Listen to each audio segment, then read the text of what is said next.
अवामी मुद्दों के बलबूते पर ही चुनाव जीतने का ख्वाब देखती है ये पार्टी। इसीलिए इस पार्टी में किसको फ़ायदा होगा, किसका नुकसान होगा, वो सोचने के लिए किसी के पास फुर्सत नहीं है। अवाम को कैसे फ़ायदा हो, सिर्फ यही सोचा जाता है इस पार्टी में। विवाद छिड़ गया जाति जनगणना को लेकर के। काफ़ी नेताओं में जैसे कि MIM हो, चाहे आपके RJD, कांग्रेस, BJP वाले, इस RJD को तो फ़ायदा हो रहा है, लेकिन BJP वाला कहीं ना कहीं इसमें आरोप लगा रहा है। तो MIM का क्या प्रतिक्रिया रहेगा इसके प्रति? देखिए, MIM का प्रतिक्रिया शुरू होने से साफ रहा है। जातीय जनगणना के लिए सबसे पहला अगर आवाज़ किसी का था विधानसभा में, तो वो जनाब अख्तुल ईमान साहब का था।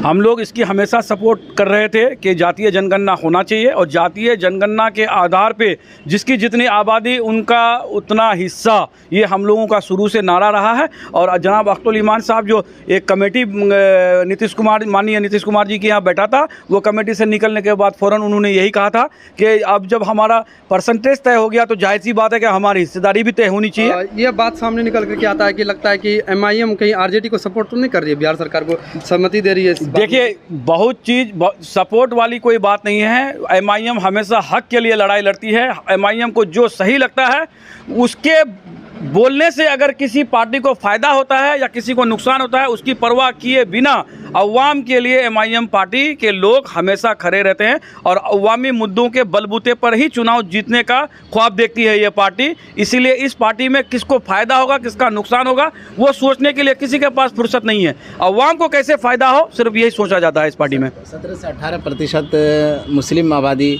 और जाति जनगणना में हुआ, और यादव को लेकर के क्या कहेंगे आप? हाँ, बात है हिंदू मुस्लिम में आ जाता है। मुसलमानों का जो संख्या है 17% 7 है, और यादवों का 14% 16 करके कुछ गिना जाता है। देखिए, ये हमारी यही तो अख्तुल ईमान साहब का कहना था कि MY समीकरण में जो यादव मुस्लिम समीकरण की ये जो पार्टी बनी थी RJD, ये एक चीज़ ये बताइए, जब उनकी आबादी कम तो उसके पास मंत्री ज़्यादा, हमारी आबादी ज़्यादा तो हमारे पास MLA कम, मंत्री तो छोड़िए MLA कम।